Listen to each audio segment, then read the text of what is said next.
Saint-Jean-les-Daces, c'est une commune du département de l'Hérault. Aujourd'hui, on est à 13 282 habitants, 4 groupes scolaires, et nous sommes donc dans le plus vieux groupe scolaire de la ville. Donc, les types de travaux qui ont été réalisés sur cette école-là sont les panneaux solaires, les chaudières et l'isolation par l'extérieur. Donc là, on est sur le toit de l'école Georges Rascol. Vous voyez donc des panneaux solaires et le système de ventilation. Donc on n'a pas de clim dans cette école. C'est le brassage de l'air qui fait qu'on arrive à avoir des belles températures, que ce soit en hiver ou en été. Les gains énergétiques de ce bâtiment-là suite aux travaux, c'est qu'aujourd'hui, je n'ai plus de facture entre guillemets électrique. Donc l'école Georges Rascol devient la première école française autonome en énergie. La Banque des Territoires vraiment nous a accompagnés du début jusqu'à la fin, parce que c'était un vrai partenaire pour les collectivités territoriales. Nous sommes au collège des Allobroges à La Roche-sur-Foron. C'est une cité médiévale historique.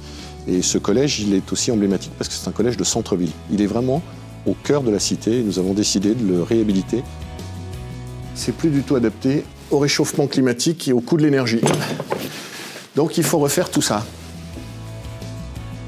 Cette année, nous avons 17 millions d'euros de dépenses énergétiques supplémentaires à l'échelle du département de la Haute-Savoie, dont 6 sur les 49 collèges. Donc c'est pour ça qu'on a lancé ces réhabilitations avec un plan massif d'investissement. Nous avons été retenus par la Banque des Territoires qui va nous accompagner.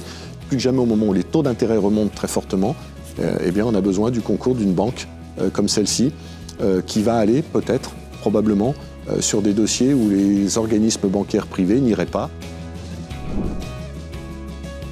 Bienvenue, vous êtes à l'île Saint-Denis, une commune fluviale de Seine-Saint-Denis qui comporte 8300 habitants. C'est un projet qui vise à faire de cette école extrêmement vétuste une école du futur qui tienne au moins 50 ans, qui réponde aux défis de notre siècle, particulièrement sur les questions climatiques, énergétiques. Et donc la maternelle qui est trop petite va être démolie et reconstruite. Donc là, ce bâtiment, il est vraiment très en fin de vie, donc on peut à peu près rien en garder. Du coup, il y a un concours d'archi qui a été lancé. On a eu 65 candidatures et on a retenu 3 architectes sur des critères vraiment d'écologie, de participation et de sobriété.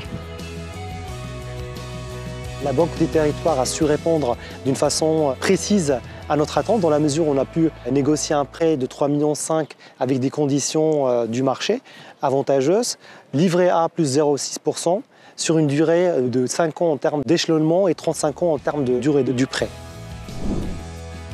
Gomny est une commune de 2300 habitants. On a 250 enfants qui sont scolarisés dans nos écoles. On a décidé de réunir les 2 écoles, l'école maternelle et l'école primaire, qui vont devenir un grand groupe scolaire à partir du mois de septembre. Et pour aller plus loin, on a décidé de lancer comme défi aux architectes de ne pas rajouter de chaudière, d'avoir un bâtiment qui consomme le moins possible. Et donc on est parti sur une construction bois, paille, terre crue, qui est un projet totalement innovant et sur lequel nous avons été les premiers dans la région Hauts-de-France à fabriquer nous-mêmes les briques en terre crue, par exemple.